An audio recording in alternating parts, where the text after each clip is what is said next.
tal? ¿Cómo están todas y todos? Tania, bienvenida a este ya sexto programa del podcast Empoderadas. Estamos iniciando hoy a las 5:30, en punto de las 5:25, pero en realidad estamos dando tiempo para que demos inicio a las 5:30 con nuestra querida empoderada principal, la invitada el día de hoy, Desiree Navarro. Vamos a realizar una entrevista con Desiree Navarro, donde estaremos hablando de la violencia contra las mujeres, la violencia de género. Estaremos hablando y dando ahí información importante sobre el papel que tenemos las mujeres, el papel del empoderamiento para enfrentar estos terribles temas que enfrentamos las mujeres, como es la violencia de género. Y previo a que ello pase, previo a la entrevista, quería darles la bienvenida. Ustedes saben que el programa Empoderadas es un programa de bastante interés para nosotras, de poder incentivar a otras mujeres a luchar en sus espacios donde se desarrollan, a través de esta presentación de mujeres referentes o mujeres que con las cuales se pueden identificar porque han pasado esos caminos, han caminado todos esos trayectos en los cuales su experiencia nos ayuda mucho a entender muchos de los obstáculos que las mujeres enfrentamos en el día a día en los espacios en donde nos desarrollamos.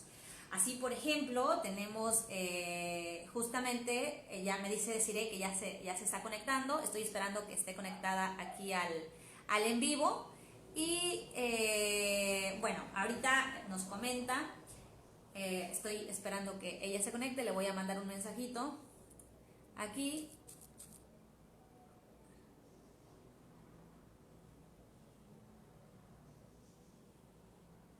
Vamos a ver si lo logra ver para que nos acompañe. Les decía yo que este programa es el sexto programa.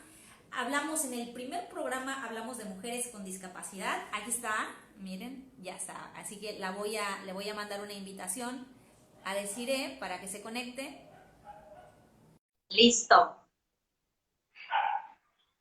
Aquí está. Les decía yo que en el primer programa... bienvenida, Desiree, muchas gracias. ¿Cómo están? Qué gusto saludar. Teléfono, ándale, para que estemos bien. Excelente.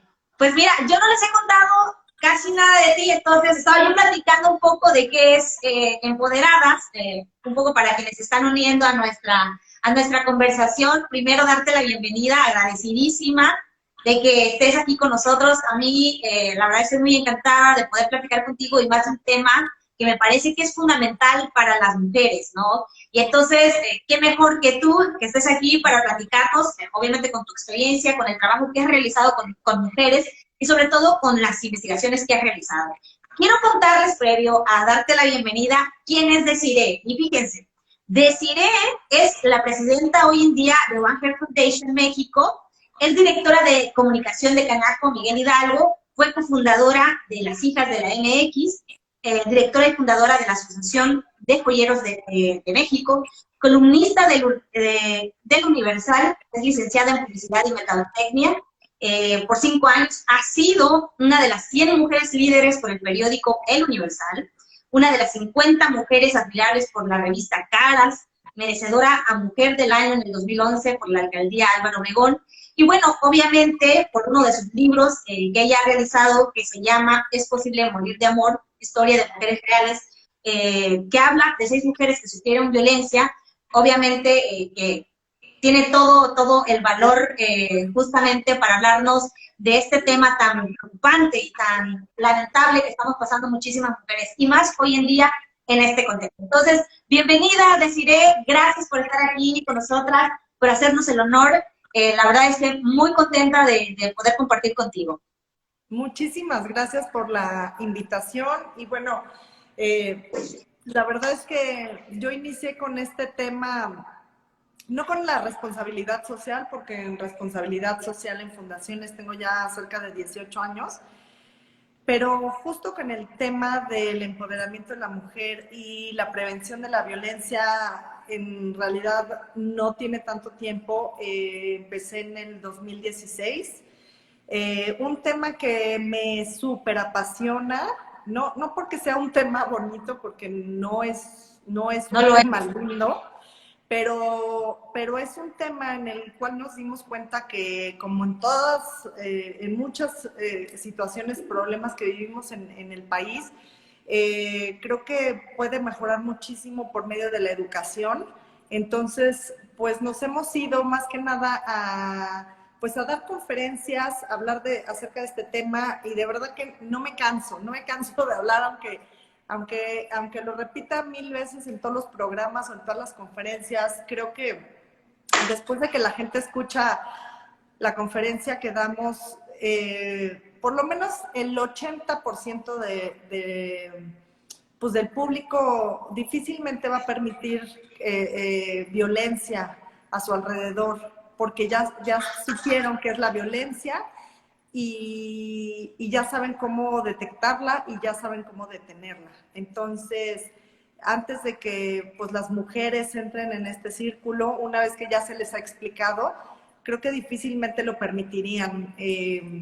Yo cuando la primera vez que presenté el libro realmente fue una causalidad del cielo, o sea, de Dios, yo no sé, me mandó a estas mujeres y decidí escribir el libro, decidí escribir sus historias, pero no estaba tan inmerso en este tema como ahora, después ya de varios años lo estoy. Y pues el tema del empoderamiento es muy importante. Fíjate, decir, yo pienso que en estos momentos hablar de violencia de género y hablar de violencia contra las mujeres es fundamental, porque justamente estamos como en el momento donde uno se hace más visible y dos, se hace más complejo. Aparte de que es visible y es más complejo debido a las circunstancias en las que estamos hoy en día, es decir, el COVID, en esta época de cuarentena donde gran parte de la violencia contra las mujeres en una condición de confinamiento ha aumentado precisamente esta violencia, hace necesario hablar del tema, hace necesario hacer referencias sobre el tema, ¿no? Claro, yo nada más les quiero poner un poco en contexto de lo que está sucediendo. Hoy 155 mujeres cada hora en el país piden auxilio.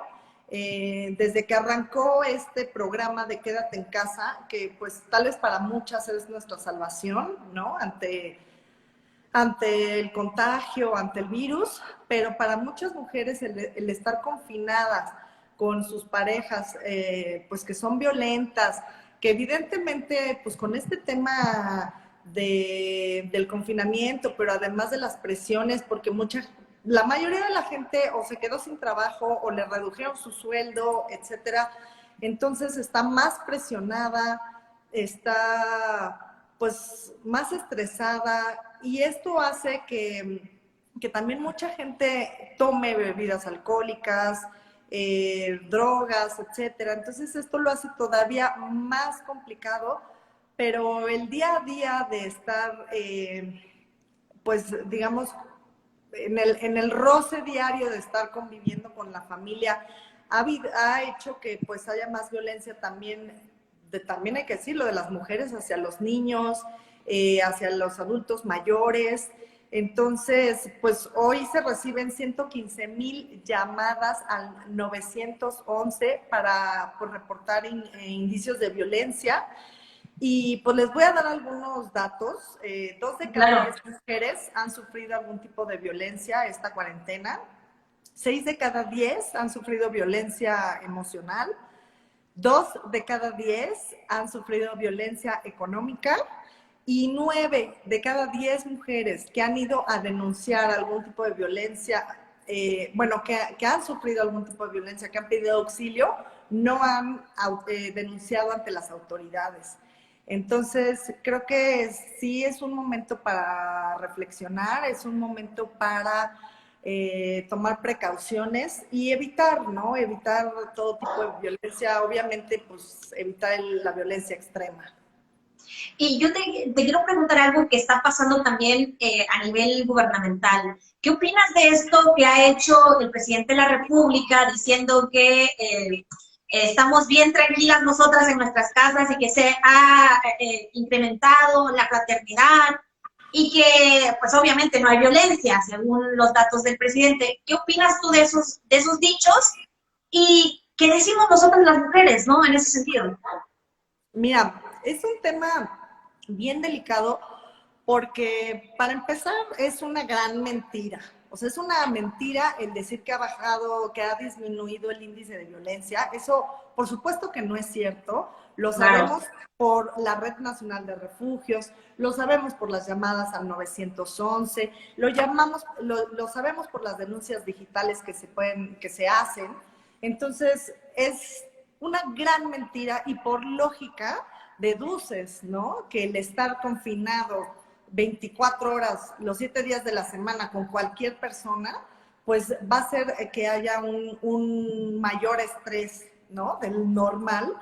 Y por supuesto que haya estos indicios de violencia que son muy preocupantes. Ahora les voy a decir una cosa, la verdad es que, y justo es lo que está pasando en Estados Unidos con este tema racial, la gente cuando fueron los feminicidios grotescos, inhumanos, desalmados en enero y febrero, lo que el país esperaba era que el presidente diera, pues, primero sus condolencias, que se mostrara empático, que tomara cartas en el asunto, que solucionara el problema. Es evidente que no va a poder solucionar los 3,000 feminicidios que hubo el año pasado, pero por lo menos que se mostrara empático, que se viera que había una preocupación legítima, que recibiera al grupo de feministas que fueron a buscarlo muchas veces, a las familias de las víctimas.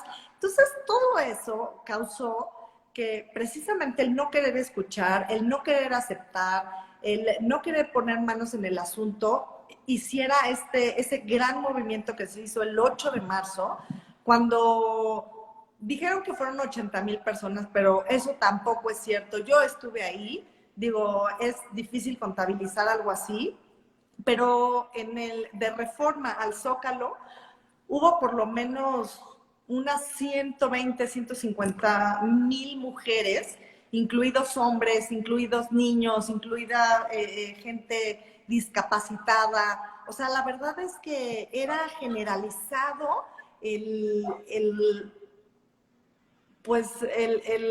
enojo de la gente. Y yo el hartazgo, ¿no? Escuchando las consignas contra el presidente, de presidente indolente, presidente escuche a las mujeres, presidente tome acciones. Y entonces el querer minimizar este problema hace que la indignación crezca y que se convierta en odio y precisamente lo que estamos viendo igualmente en Estados Unidos. O sea, si hubieran tomado cartas en el asunto, si hubieran dado un discurso enérgico, si no hubieran permitido impunidad, a lo mejor todos esos disturbios y todas esas marchas alrededor de más de 120 ciudades en Estados Unidos, pues tal vez no las hubiéramos visto. Pero, o sea, si aquí estamos sufriendo el tema de la violencia, de los feminicidios y sobre todo las historias desgarradoras que escuchamos de mujeres como Ingrid Escamilla, que indignaron a todo el país, pues tal vez a lo mejor la marcha no hubiera sucedido, tal vez el 9 de marzo con el paro nacional tampoco hubiera sucedido, pero es la desesperación de que nos escuchen, de que hagan algo, ¿no? Y tal vez no es porque tengamos algún familiar o que lo estemos viviendo en carne propia, pero no podemos permanecer indolentes a lo que está sucediendo a nuestro alrededor. Exacto, no podemos permanecer indolentes ante la muerte de una persona, ante el asesinato, porque ni siquiera es la muerte, es el asesinato de una persona y sobre todo de una mujer, ¿no? Porque además la violencia contra las mujeres es algo sistemático, no es algo que le suceda porque se le ocurrió a alguien, sino que es una violencia sistemática, histórica, que ha dejado esquemas de desigualdad en las que las mujeres obviamente son las más atacadas, son las que son las más vulneradas, y simplemente no estamos haciendo nada, y el Estado, que es el que debe garantizar que esas mujeres estén seguras, salir seguras de sus casas, regresar bien tranquilas, pues no está haciendo nada, ¿no? Así es, y bueno, yo justamente hoy en la mañana pasé un post en el que decía, puedes hacer algo o no puedes hacer nada, pero las dos opciones van a tener consecuencias. Así es. Entonces, o sea, pienso que no podemos permanecer ciegos y carentes de emoción y carentes de decir, esto no puede seguir pasando, cuando vemos el sufrimiento de las personas que tenemos a nuestro alrededor y algo tenemos que hacer, ¿no? Tenemos que levantar la voz y tenemos que expresarnos y tenemos que exigir a nuestras autoridades que hagan algo, ¿no? Entonces, o sea, el feminicidio, yo les quiero decir, es un crimen de odio, entendido como el asesinato de una mujer, por el simple hecho de ser mujer, y lo que les platicaba ahora, muertes violentas de mujeres, niñas, adolescentes, simplemente por razones de género. Yo sé que a las feministas digamos que las criticaron por la marcha, porque dijeron que sí es cierto que tal vez el año pasado tuvimos 36,000 muertes en general y que solamente 3,000 fueron de mujeres, pero la verdad es que sí hay una gran diferencia. A estos hombres los mataron otros hombres, los mataron por inseguridad, los mataron por el AMPA, los mataron por temas de odio, etcétera, pero fueron hombres, mataron a hombres. Aquí estas 3,000 mujeres que mataron, estos 3,000 feminicidios, fueron en manos de sus parejas sentimentales, las personas con las que vivían. Entonces, yo creo que sí es grave, yo creo que todos nos debemos involucrar y podemos permanecer, pues digamos, atrás de la barrera, pero yo creo que hoy México nos necesita y yo creo que hoy es necesario que hagamos algo para que no volvamos a permitir este contenido deshumanizante, con torturas, violencia sexual, quemaduras, o sea, no, debemos de parar esto y yo creo que debemos de promover una cultura de paz, una cultura de respeto, ¿no? Antes que nada, ¿no? Así es, yo creo que el tema, fíjate, algo bien interesante es que no se puede construir paz sin que tengamos a las mujeres en paz, es decir, sin que tengamos seguridad en las mujeres. O sea, no podemos hablar de paz o de hablar de un Estado en paz si las mujeres no están seguras en sus casas o están seguras fuera de sus casas. O sea, no se puede generar una conversación en ese sentido y creo que hay mucho por hacer, el Estado tiene mucho por hacer, nosotras, las mujeres, tenemos mucho por hacer y creo que muchas mujeres estamos trabajando en ello y me da muchísimo gusto que tú seas una de ellas. Y me encanta que te hayas sumado a ese tipo de acciones. Creo que eso es importante, que más mujeres visibilicen la problemática, porque muchas veces se dice, esos son temas de mujeres, ¿no? Y hay que también involucrar a todo el mundo. Todas y todos somos importantes en este trabajo, donde importa quién se involucra. Y qué bueno que seas tú una de las que está haciendo algo en este tema y que se haga, aunque sea un poquito o un mucho, obviamente una acción siempre es importante a favor de las mujeres para que finalmente contrarrestemos este gran problema, este gran cáncer que está matando a muchas mujeres. Mira, cuando damos estas conferencias, mucha gente me pregunta, o sea, ¿yo qué puedo hacer como padre de familia, como madre de familia? ¿Cómo puedo contribuir? Se puede contribuir de muchas maneras y lo importante es tener una plática con nuestros hijos, hijas e hijos, o sea, por igual, porque muchas veces infringimos violencia sin siquiera darnos cuenta y pensamos que son acciones normales y no lo son. Y como mujeres, desde que iniciamos una relación, puede ser a la edad que sea, si no nos damos cuenta cuáles son estos índices, estos indicios de violencia, difícilmente vamos a poder detenerlo. Entonces, yo sí quiero que quede muy claro que hay distintos tipos de violencia. Ya cuando llegas al golpe, pues la verdad es que ya es una violencia ya, digamos que extrema, pero no es que tú conozcas a una persona, ¿no? Y te golpee, o sea, es que conforme va pasando el tiempo, van permitiendo ciertas acciones, ciertas faltas de respeto que van haciendo que llegues hasta los últimos extremos. Entonces, sí quisiera explicarles que todo inicia con la violencia psicológica. Claro. Que no debemos de permitirlo porque va menguando tu seguridad te va haciendo codependiente de esa persona, y cuando tú volteas a ver, tu autoestima está por el piso, sufres ya, digamos, depresión, y ya no va a ser tan fácil salir de esa relación que no es sana, que es una relación basada en las faltas de respeto. Entonces, la psicológica es la que no nos damos tanta cuenta, pero es como gotita que va cayendo sobre la piedra todos los días, todos los días, todos los días. Y entonces es cuando pues te hacen sentir mal, te humillan, te critican, te amenazan, etcétera. Te chantajean, te mienten, te engañan, te ignoran, te celan. Todo este tipo de cosas hay que tener muy claro y hacerle mucho hincapié a nuestros hijos de que no deben de hacerlo. Nadie tiene derecho a destruir las cosas personales de las demás personas, ni a meterse a sus celulares o a su email o a sus conversaciones privadas. Eso es total y absoluto respeto. Y no puedes justificarlo por decir, ay, es que me quiere mucho, es que me cela. No, no, no, no, no. Totalmente. O sea, aquí el respeto es, o sea, al 100% desde el primer día.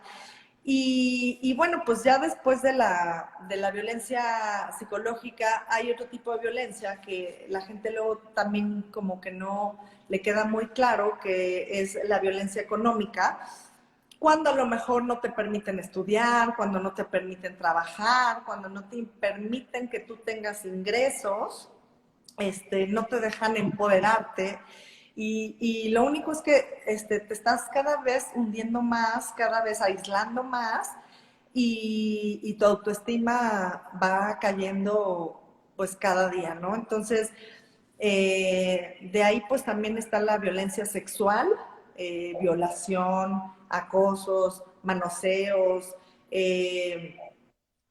cuando es no, es no. O sea, no importa si estás casada o no estás casada. Así Si es. tú dices que no, es que no. Y si tú en algún momento dices, mira, no sé qué está pasando, pero es algo que me hace sentir mal, eso es violencia, no, El es una relación consentimiento, ¿no? tóxica. El consentimiento es fundamental, ¿no? En ese proceso. Totalmente, ¿no? Entonces, el intimidar, agredir jugando, todo eso, pues ya va siendo violencia sexual. Hay otro tipo de violencia que mucha gente desconoce, que es la violencia patrimonial. La violencia patrimonial es cuando destruyen tus documentos personales, cuando hay sustracción, ¿no? Pues de tus bienes, por decir algo, de tus facturas, de las llaves de tu coche, etcétera, y retención de bienes. Entonces, pues eso está penado. No importa si es tu esposo, no importa si es tu pareja, eso son tus cosas personales y se deben de respetar.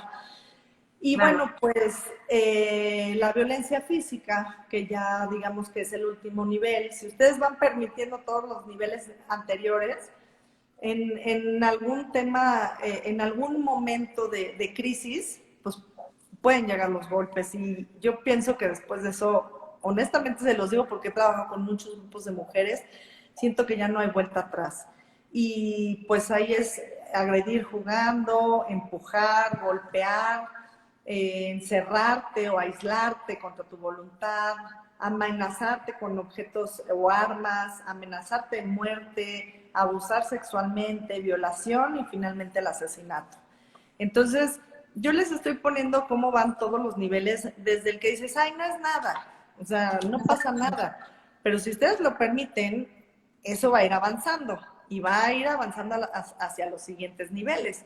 Entonces, ahora, la verdad es que también es muy válido que una mujer diga, yo no quiero trabajar, yo prefiero dedicarme a cuidar a mi familia. Eso se me hace muy loable, se me hace muy válido. Y aquí el tema es la violencia económica, porque el hombre sale a trabajar, es el jefe de la familia, es el que provee, y entonces llega frustrado, ¿no? A casa y piensa que puede desquitarse con las plantas, los perros, las mascotas, la mujer, los hijos. Entonces, una mujer se siente totalmente desamparada si no tiene sus propios recursos. Entonces, Claro. si la recomendación, ¿no? Sería ideal que, pues si ustedes piensan dedicarse al hogar, a cuidar a sus hijos y no tener ingresos, pues ese es un trabajo y debe también de estar remunerado. Entonces tendrían que ponerse de acuerdo en decir, ok, esto es un trabajo también, yo me voy a dedicar a cuidar a mis hijos, cuidar la casa, a tener todo listo, la comida, etcétera. Pero, o sea, yo necesito que me pase cierta cantidad de dinero al mes y bueno, que también los fines de semana entre los dos puedan dividirse las tareas del hogar como si fuera un trabajo. De lunes a viernes, bueno, yo ya terminé de trabajar, la verdad estoy cansada, pues ahora nos toca entre los dos, ¿no?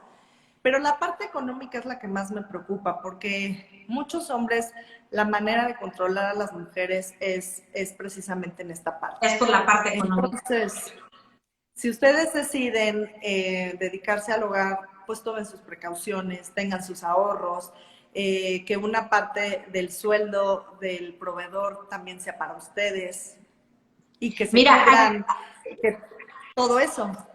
sí, fíjate, nos están comentando aquí, dice, la violencia patrimonial no la habían escuchado y qué bueno que la estás comentando, pero también dicen, sí saben que hay ese tipo de acciones, pero saben, es importante que las mujeres sepan que está penado, es decir, que la violencia patrimonial está penada, que la violencia, cualquier tipo de violencia está penada. Entonces, como para que las mujeres entiendan, o más que entiendan, conozcan sus derechos, porque eso es importante, ¿no? Muchas veces el tema es el desconocimiento, de no saber qué derechos tenemos, ¿no? Los derechos humanos de las mujeres, que creo que eso es importante. La falta de desconocimiento nos hace a veces desconocer que tenemos derechos y desconocer que podemos acceder a esos derechos además, ¿no?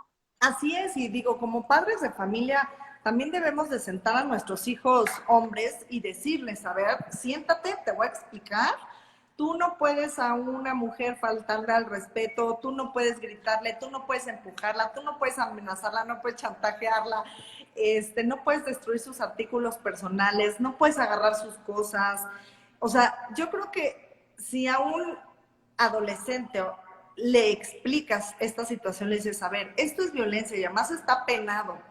Entonces, ni de ninguno de los dos lados, ¿no? Porque, digo, me ha tocado, la verdad, casos de hombres que han sufrido violencia por parte de las mujeres, pero claro, es la menor, porque evidentemente un hombre, la fuerza de un hombre no se compara con la de una mujer, ¿no? Entonces, claro Y que aparte, hay violencia. normalmente, sí, normalmente el contexto hace que los hombres pues tengan muchas más facilidades para salir con sus redes de amigos, sus redes de apoyo, mientras que las mujeres casi siempre están solas.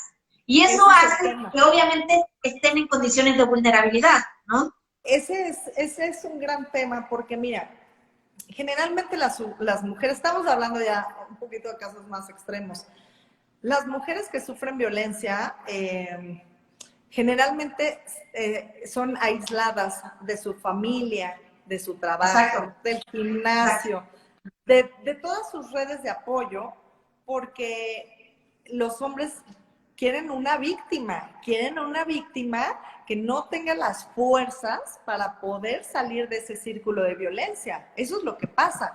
Ahora les voy a decir otra cosa. Bueno, primero que nada les quiero recomendar que busquen en internet el termómetro de la violencia.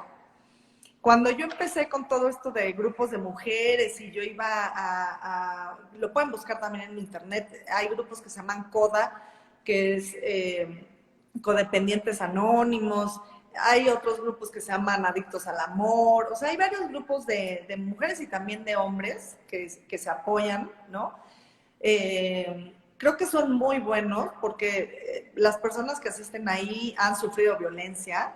Hay, digamos que una guía especial para que te vayan conduciendo y realmente se sienten en confianza porque son personas que han vivido lo mismo, ¿no?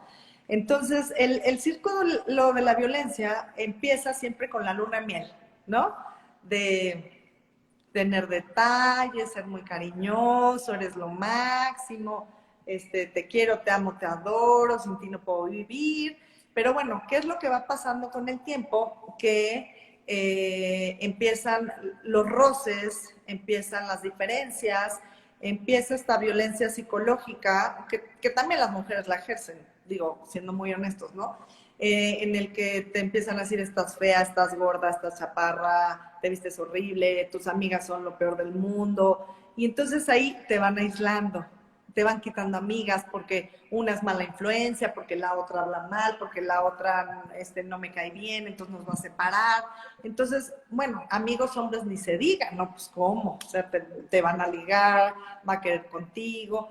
Entonces, al gimnasio, pues tampoco puedes ir, porque entonces ahí te van a ligar, entonces te vas a conocer a alguien en la escuela. O sea, lo que estas personas quieren hacer, que si es un poco enfermo, es que te quieren aislar, te quieren sacar de donde tú puedas asirte, de tus redes, de tus círculos de confianza, para que estés sola y no puedas defenderte. Y entonces ellos te tengan a merced como su presa y tú no tengas ya ni las fuerzas de salir.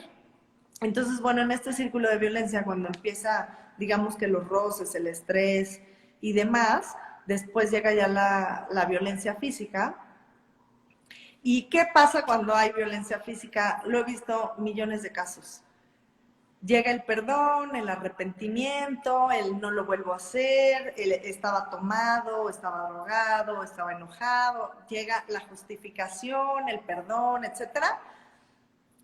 No digo que, o sea, nosotros que lo vemos de afuera decimos, pues dile que no y ya. No es tan fácil. La verdad es que las mujeres que sufren ese tipo de violencia, muchas presiones económicas, sociales, familiares, te pones a pensar, es que llevamos ya tantos años, es que en mi casa, es que mis hijos, es que bla, bla, bla, y entonces vuelve a empezar otra vez el círculo y yo he visto que cuando las mujeres perdonan ese tipo de acciones y regresan con sus parejas, la violencia es mucho más, digamos, o sea, con mucha más frecuencia y mucha más intensidad. Entonces, yo, la verdad, si ustedes han sufrido violencia, de verdad les recomiendo que salgan lo más rápido posible de esa, salgan huyendo. De esa relación. Sí, y porque muchas de esas, fíjate, bien dices esto de que en estas situaciones, cuando ya llegan a la violencia física, pues se agravan estas condiciones de violencia, pero además, casi siempre las razones por las que se cometen feminicidios es porque ya hubo violencia previamente, ya hubo incluso denuncias de la violencia, y justamente la consecuencia de todo llega el feminicidio, y súmenle a esto toda la estructura gubernamental que no está funcionando, que no hay posibilidades de que tengas un proceso justo, donde rápido te lleguen y te atiendan y te tomen adecuadamente toda la denuncia, donde no te vuelvan a revictimizar. O sea, creo que es súper complejo todo este problema en el que se convierte la violencia contra las mujeres, pero sobre todo a lo que lamentablemente viven muchísimas mujeres en el día a día, ¿no? Mira, yo te voy a decir, mucha gente dice, no, es que es parte de la cultura, es parte de la educación. Sí, no digo que no, sí tiene, digamos, que su injerencia, pero la verdad es que cuando hay impunidad en un país, en un gobierno, inmediatamente la violencia crece. ¿Por qué? Pues porque el violador, el golpeador, el asesino está fuera. No, está impune, o sea, está impune. Está, exactamente. Entonces, ¿y por qué sucede esto? ¿Por qué estamos viviendo lo que estamos viviendo? Por los recortes presupuestales. Nosotros hemos estado trabajando en un decálogo bien hecho, real, con gente experta en seguridad de la mujer. No el decálogo que hicieron, que fue una vacilada. Obviamente, ni leerlo. No, un decálogo bien hecho, con gente experta. Y en ese decálogo llegamos a la conclusión que todo el tema deriva en los presupuestos que se destinan a ese tipo de acciones de los gobiernos. Porque ahorita, ¿qué hicieron? Ahorita ya quitaron, bueno, el presupuesto para el refugio de las mujeres, desde el año pasado empezaron a amenazar con que lo iban a quitar. Así es. Si quitan el presupuesto para la Red Nacional de Refugios, a todas esas mujeres las van a matar, las van a encontrar y las van a matar porque no van a tener cómo protegerse del violento y no van a tener a quién acudir. Entonces, tras mucho discutir, tras mucho exigir, pues dieron ya una parte, ¿no?, de este presupuesto, digamos que lo dieron el presupuesto federal del 2020, publicado por la Secretaría de Hacienda y Crédito Público, a subsidios para refugios y centro de atención extrema para mujeres víctimas de violencia. Este presupuesto fue de 405 millones de pesos, los cuales pues estaban detenidos por procesos internos. Ahora, lo que nosotros exigíamos es que estos procesos administrativos no puedan estar por encima de los derechos humanos, de la vida, de la seguridad integral de miles de mujeres, niñas y adolescentes, y que urgía priorizar las necesidades de estos grupos vulnerables, ¿no? Entonces, si ahora acaban de decir que va a tener un recorte del 75%, para el hallazgo de víctimas, o sea, imagínense, cada vez que una mujer no aparece, pues ya no va a haber presupuesto para buscarla. Cuando las 72 horas, 24 horas son vitales para encontrar a una víctima de desaparición. Entonces, ¿quién la va a buscar? ¿Quién va a investigar? ¿No va a haber MPs especializados? Ese es el tema. Aquí todo el tema es que hay impunidad, que no se hacen bien las investigaciones y que están sueltos los perpetradores. Ahí están, sueltos. Entonces, ¿qué dicen los demás? Pues no me importa si yo golpeo, si yo violo, si yo mato a una mujer, no me van a hacer nada. Así es. Y este tema de los presupuestos diste justamente en el clavo, porque coincido contigo, si no hay presupuesto, no hay atención a las mujeres, si no hay presupuesto, simplemente no hay resultado para las mujeres. Entonces creo que el papel del Estado debe de ser eso, destinar presupuesto a un tema que no es menor. O sea, el tema de la violencia contra las mujeres no es menor y eso hay que entenderlo, y creo que es ahí donde debe de priorizar la administración pública precisamente sobre la atención a este tema, ¿no? Claro.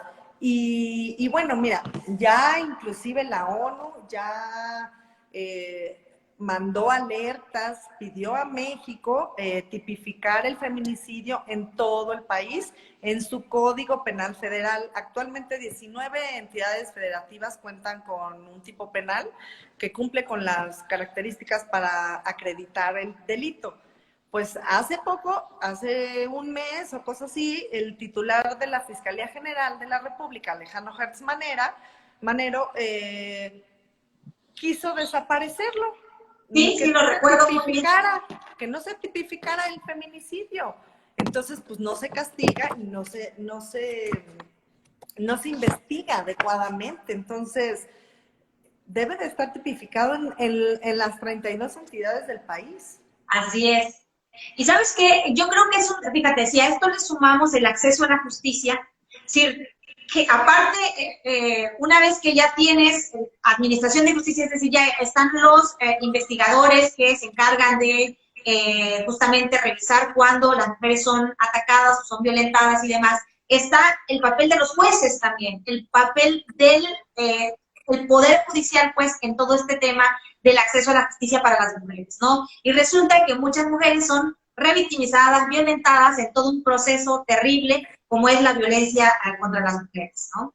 Entonces, hace, no sé, pues cuando fue esto en marzo, la marcha y todo eso, yo me peleé con un diputado, no me acuerdo ahorita ya ni quién es, que él me decía que no había que tipificar el feminicidio. Entonces yo le decía, claro que hay que tipificarlo, porque no es lo mismo la investigación de una mujer que murió porque la atropellaron o porque Exacto.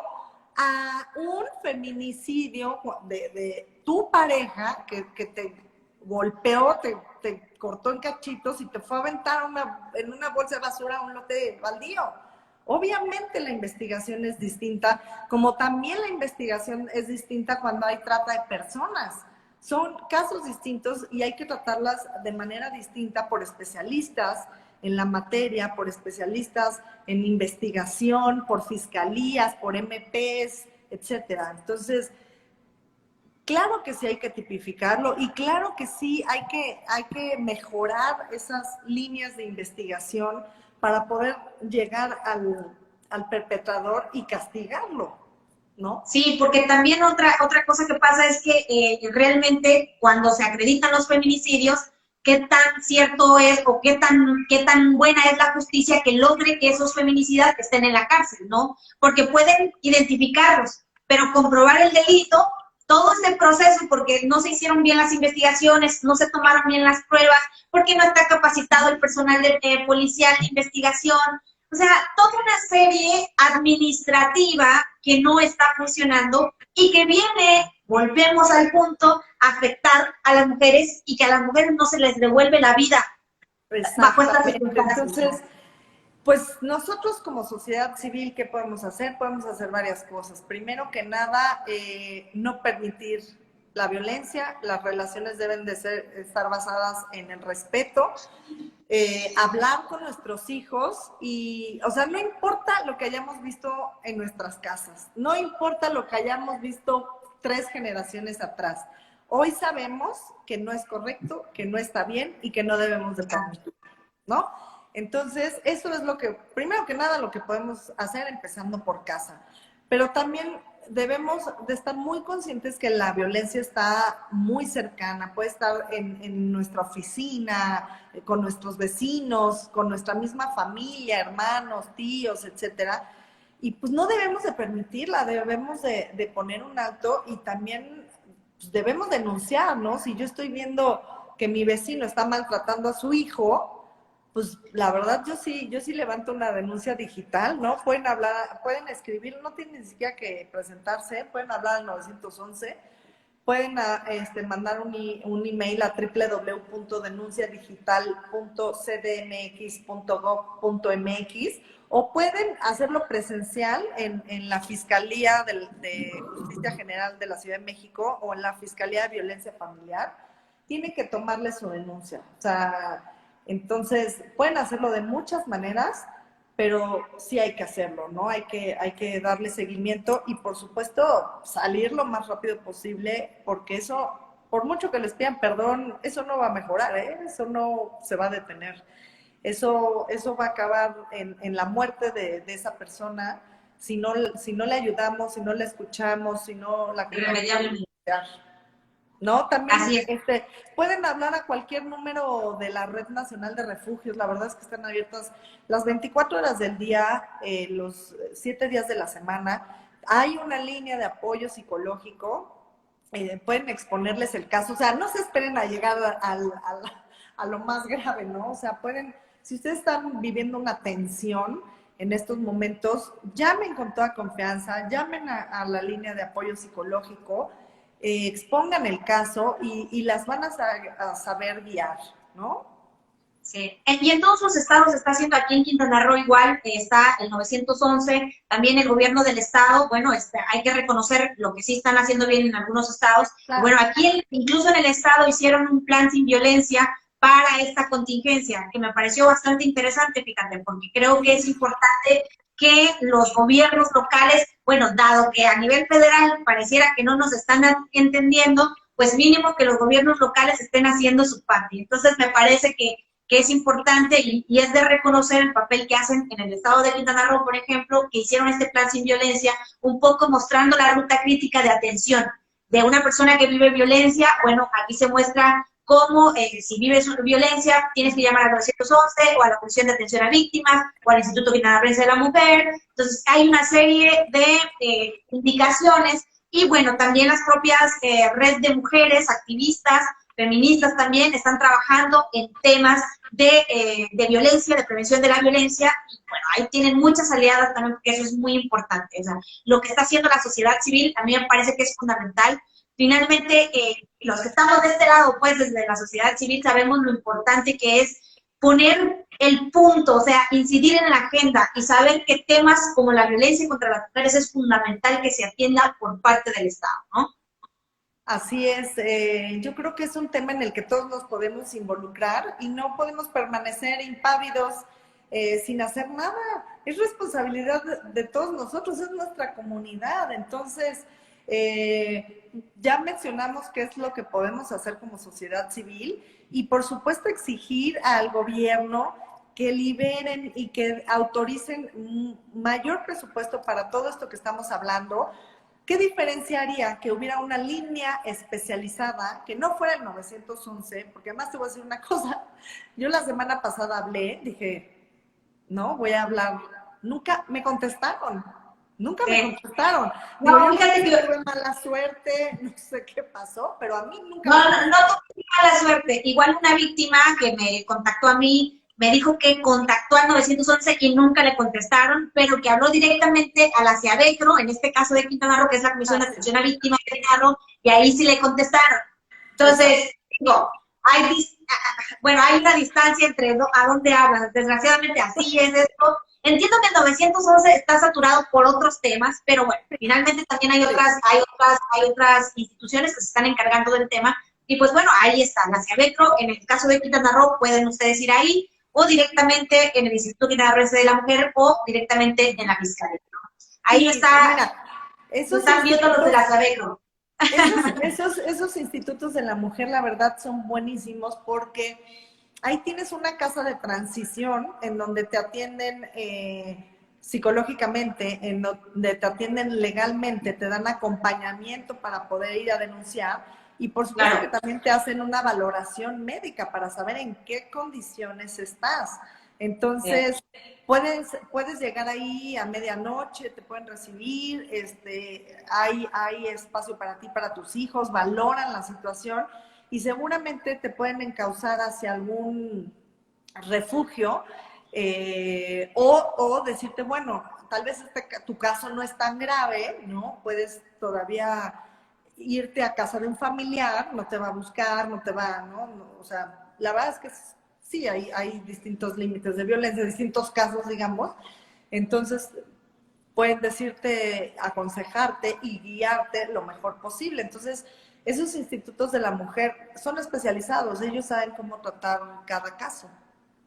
Sí, yo creo, y también necesitan presupuesto. Desgraciadamente el tema es presupuestario, volvemos al punto. Estas casas que son casas como de paso, porque no se quedan mucho tiempo, sino que simplemente ahí las redirigen a los refugios en caso de que así se requieran, pues obviamente es importante que tengan presupuesto. Y otra cosa que está pasando en esta etapa de confinamiento es que igual los refugios están al 80% o al 100%. Entonces, hay que invertirle más a los refugios porque necesitamos más refugios, porque hay mujeres, obviamente, que viven violencia día con día y que están buscando una opción de salida y seguramente un refugio sería una salida de ellas, ¿no? Y finalmente ahorita pues no hay suficientes espacios, pero bueno, ahí están, ojalá y puedan justamente acceder a ellos.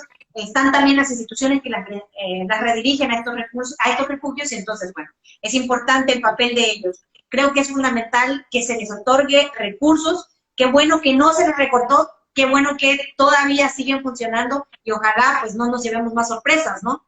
Así es, y bueno,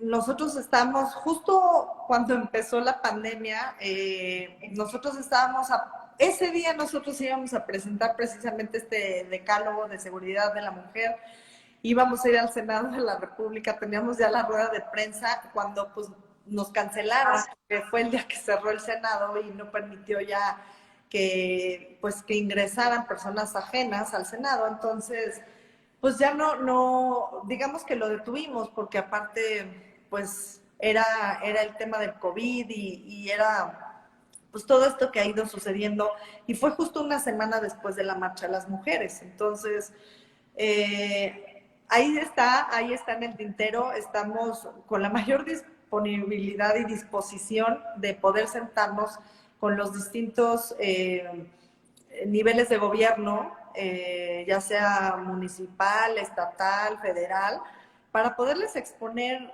y decirles cómo pueden hacer las cosas, porque se necesitan muchas cosas.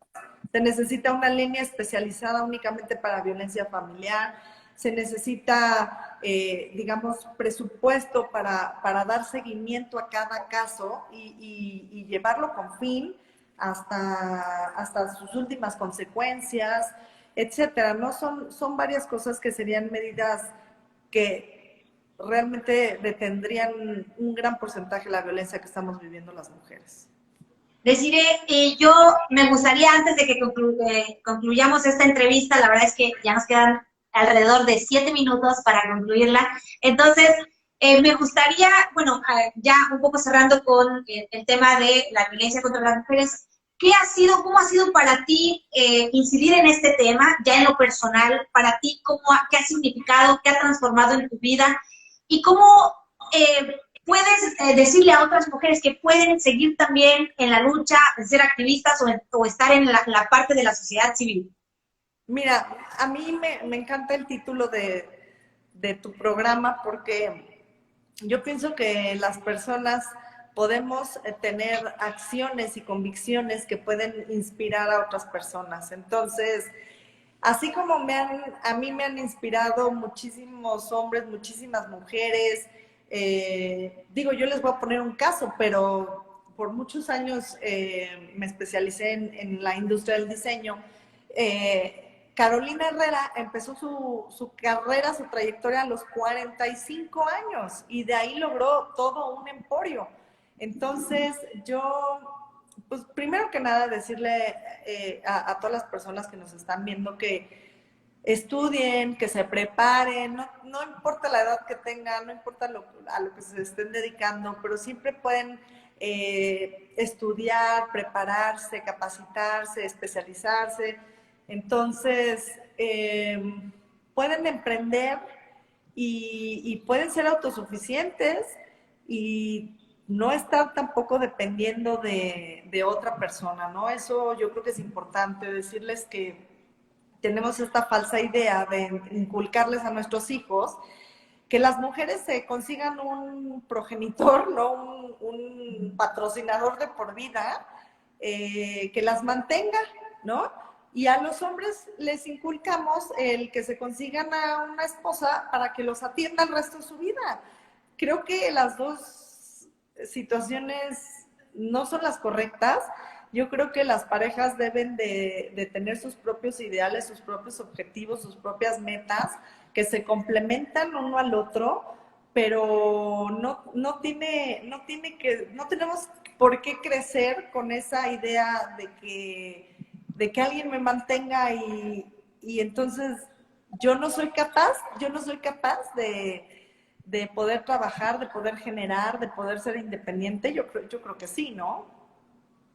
Digo, finalmente eso es educar con estereotipos y los estereotipos generan desigualdades, finalmente, ¿no? O sea, el hecho que te eduquen las mujeres que se van a dedicar al hogar o los hombres a la parte productiva, pues nos hace tener sociedades desiguales, ¿no? Y nos hace que las mujeres, cuando vamos avanzando en el camino, pues obviamente no estemos en las mismas condiciones, ¿no? Porque no nos enseñan todos esos procesos de darnos esas herramientas para empoderarnos y salir a conocer el mundo, a hacer cosas en el mundo, ¿no? Entonces me parece que es fundamental lo que está señalando. Justamente creo que debemos de eliminar los estereotipos en la educación de nuestros hijos, eliminar estas formas de crianza porque no son correctas y porque no generan una sociedad igualitaria. Entonces creo que eso es fundamental. A mí me parece muy importante. Y en el tema de tu incidencia en la sociedad civil, porque hasta ahorita eres presidenta de esta asociación, ¿cómo le has hecho? ¿Cuál fue tu interés? ¿Y por qué qué te movió? ¿Cuál fue la causa que te movió? Mira, yo hace 18 años lancé mi primer libro, que fue un libro que se quedó como libro de referencia en los institutos de diseño del país, y yo buscaba una fundación, ¿no?, para darle un porcentaje a las ventas, y conocí a un personaje que yo admiro y quiero muchísimo, que es Charlie Cordero. Él es presidente de la Fundación México Vivo, y pues yo desde entonces trabajo con él. Él fue mi gran referente, él fue el que me enseñó lo que es responsabilidad social. Yo creo que no podemos hablar hoy en día de ser altruistas, debemos de decir es responsabilidad social, porque debemos de devolver a los demás un poco de lo mucho que nosotros tenemos y de lograr que los demás tengan las mismas oportunidades que nos fueron dados por lo menos a nosotros, ¿no? Entonces, yo empecé en diversas fundaciones hasta que, bueno, y seguía escribiendo libros hasta que estas 6 mujeres, de verdad que de la nada, o sea, fueron separadas. Cada caso me decía, oye, me quiero tomar un café contigo, y me platicaban sus historias, y yo de verdad, yo no lo podía creer. O sea, esas historias para mí son inverosímiles. Y entonces, cuando tuve las 6 historias juntas en mi mente, yo dije, esto, la verdad es que tengo que hacer algo con ello. A mí me gustaría que muchas mujeres las conocieran, que vieran que la violencia no solamente es en las clases bajas, que la violencia no solamente se da en la gente que no ha estudiado, que se ha preparado. O sea, estas mujeres eran realmente de la clase social alta, y lo que vivieron fue una odisea. Entonces, yo escribo este libro, pero con el ánimo simplemente de escribir una novela, ¿no? De participar en un género en el que yo no lo había hecho, porque los libros anteriores habían sido, digamos, de investigación, etcétera. Y cuando presento el libro me voy involucrando en el tema de las mujeres, en el tema de la violencia. Obviamente voy aprendiendo. A mí cuando me preguntaban en las entrevistas, oye, ¿tú has sufrido violencia? Yo les decía que no.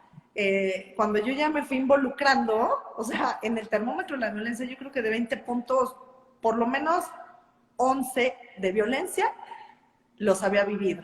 Entonces ahí fue cuando empecé a entender el proceso, empecé a investigar, empecé a estudiar, empecé con estos grupos, y bueno, en un principio mi idea era ayudarlas, era sacarlas adelante, pero es muy difícil. La verdad, no me sentí capacitada de poder ayudarlas, porque ya estando ahí es muy complejo, es una enfermedad, es codependencia, falta, o sea, autoestima baja. Es muy difícil además acercarte a ellas, porque sus perpetradores, si saben que tú las estás ayudando, también tú te expones. Entonces, y decía, bueno, ok, las ayudamos. Y ya regresaron con ellos. O sea, ya que las acompañé a denunciar, ya que las acompañé, y ya regresaron. Entonces, a mí se me hizo que mejor empezar por el principio, que era educar a la gente y explicarles lo que era violencia para que no lo vivieran.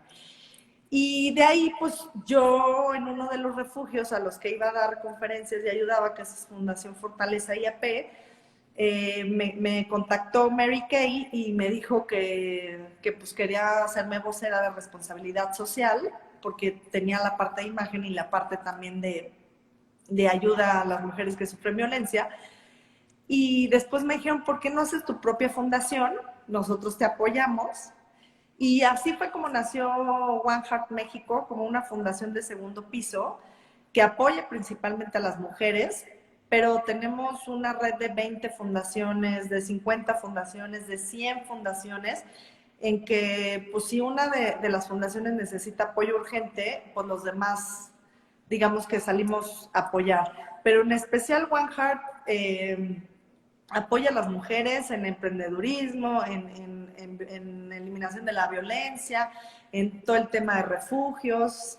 Y pues así fue como nació One Heart, así fue como se escribió el libro Es posible morir de amor, historias reales de mujeres reales. Así fue como yo entendí que, según la ONU, más mujeres mueren en manos de sus parejas que de accidentes automovilísticos. Y pues una cosa llevó a la otra, y hoy por hoy es un tema que a mí me apasiona. La verdad es que tienes que estudiar mucho, porque, por ejemplo, ahorita acaba de salir la ley Olimpia, que es violencia digital, ¿no? En donde ya por fin tenemos una ley que nos ampara cuando sufrimos violencia digital. ¿no? Entonces, pues todo el tiempo es estar estudiando qué pasa con las leyes, qué pasa con los presupuestos. Ahora ya le quitaron a todo eso.